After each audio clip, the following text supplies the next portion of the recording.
pilit na pinapaniwala ang publiko ng mga DDS nitong nakaraang mga araw na ano na daw, yung mga bumuboto daw para sa impeachment ni Sara, nagbabago na ng isip, nag-aatrasa na daw. Sa katunayan, yun anyang report ng Justice Committee na ginawa ni Congresswoman Beatrix Listro, iniikot na daw sa mga miyembro ng Justice Committee, marami daw hindi na pumipirma.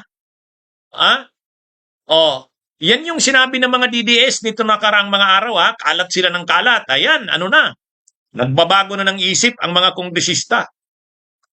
Kanina, nag-session nag-hearing ang Justice Committee, mga kabunyog, alam nyo kung ilan yung boto? 55 out of 55. Noong nakaraang April 29, di ba? 53 yon.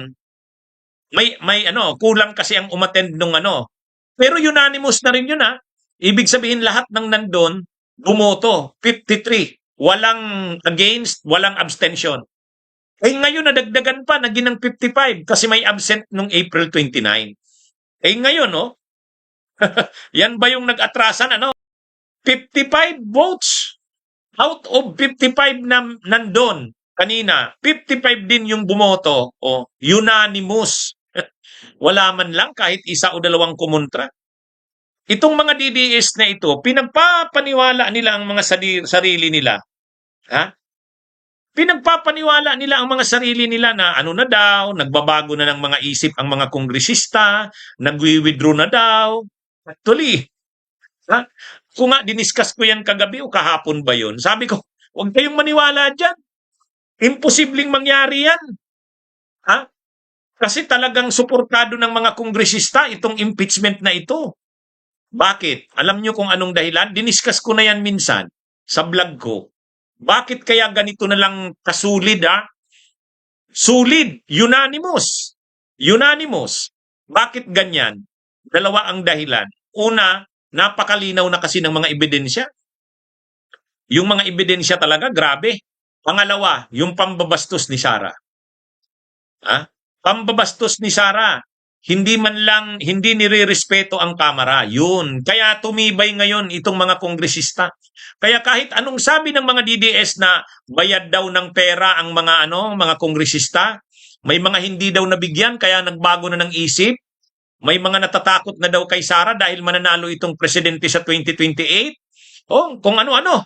Kung ano-anong mga dinadahilan. Yung Iglesia ni Cristo daw gumagalaw na. Di ba? Yan yung nila Yan yung kanilang mga sinasabi nitong nakaraang mga araw. Yung iniikot daw ni Congresswoman Beatrix Listro na pinapapirmahan, may mga hindi na daw pumipirma. Tapos ngayon, nagbutuhan kanina. 55 out of 55. Wala. Mga kabunyog. Yung laban talaga nito sa Senado na. Sa Senado na yan. Wala na yan. Sigurado na yan. Sa May 11, magbubutuhan na ang plenaryo. Magbubutuhan sa plenaryo. 106 lang naman ang kailangan. Ito, 55 na ito. Di 51 na lang. Di ba, mga kabunyog, mga kababayan? 106 lang ang kailangan. 1/3. Ilan na yung bumoto ngayon? 55 na. Committee pa lang ito. Justice Committee pa lang. Tsaka ganyan, yung pinapakita na yan na suporta ng mga kongresista sa impeachment ni Sara, 55 out of 55, ibig sabihin na nagkakaisa halos ang Kongreso. Ang mukhang ang mga lang ang mga hindi lang buboto sa impeachment ni Sara, sila Pulong Duterte, yung anak niyang si Omar, yung tatlong Duterte, si Ungab, yun lang yan, ako sa tingin ko, baka lumampas ng 150. Tingin ko lang mga 150 or hindi bababa ng 150 or 160 yan. Hindi na siguro makukuha yung dati noon na 260. Pero pa rin to? Kahit anong gawin ng kampo ni Sara Duterte, wala na. Kaya yung mga pinapakalat ng mga DDS noong nakaraang araw, napapahiya na si Congresswoman Beatrix Listro. Marami na daw ang nagwi-withdrawhan ng pirma. Ayaw daw pumirma doon sa iniikot na resolution ng Justice Committee. Ano ba itong pinagbutuhan kanina? Mga kabunyog, noong last week, noong April 29, ang pinagbutuhan doon kung mayroon bang probable cause. Yun yung pinagbutuhan. 53-0 yun. Noong April 29. Mayroon bang probable cause para ituloy ang impeachment? Yes. So ngayon, matapos yung butuhan noong April 29, ginawa na yung report. Ibig sabihin, yung Justice Committee report. Kumbaga, inayos na kaagad, nagsakripisyo kaagad yung mga staff. Grabe, tinapos nila kaagad yung report ng Justice Committee. Imagine niyo nagbutuhan ng April 29. Anong pitsa ngayon? May 4. Tapos na yung report. So ngayong umaga, i-present sa mga members ng Justice Committee yung buong report na. Yung Justice Committee report. Present kanina, inaprubahan ng members ng Justice Committee. 55 out of 55. Kaya yun po yung inaprubahan kanina, yung Justice Committee report. Itong Justice Committee report, ipapadala na ito sa plenary.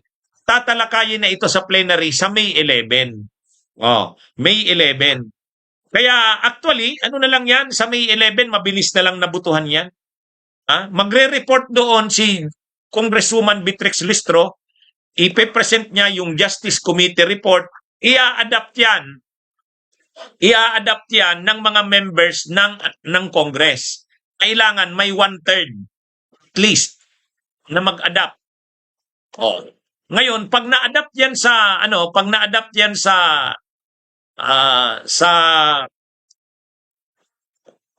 May 11, impeach na si Sara. Yan na yung ang ibig sabihin ng impeach, na siya? Kumbaga, in-impeach na siya ng House. Kumbaga, indicted. Sa na ngayon ang laban? Sa Senado na. Ang habol na sa Senado, conviction. Sa trial na yan. Kaya ang forecast ni Congressman Terry Redon, sabi ni Congressman Terry Redon, the Vice President will be impeached in 2 weeks. Yan. Next week, May 11. Yan na yung schedule. Kaya mga kabunyog, mga kababayan, so minsan pa nakita natin dito, sinungalingan na naman yung kinalat ng mga DDS nung isang araw o nung nakaraang mga araw na na daw. Anong sabi ng mga DDS? Nag-withdrawhan na ng pirma. Malamang daw hindi makalusot yung Justice Committee report ni Congresswoman Beatrix Listro. May mga pinangalanan pa silang kongresista na nagbago na daw ng isip. Tapos kanina 55 out of 50.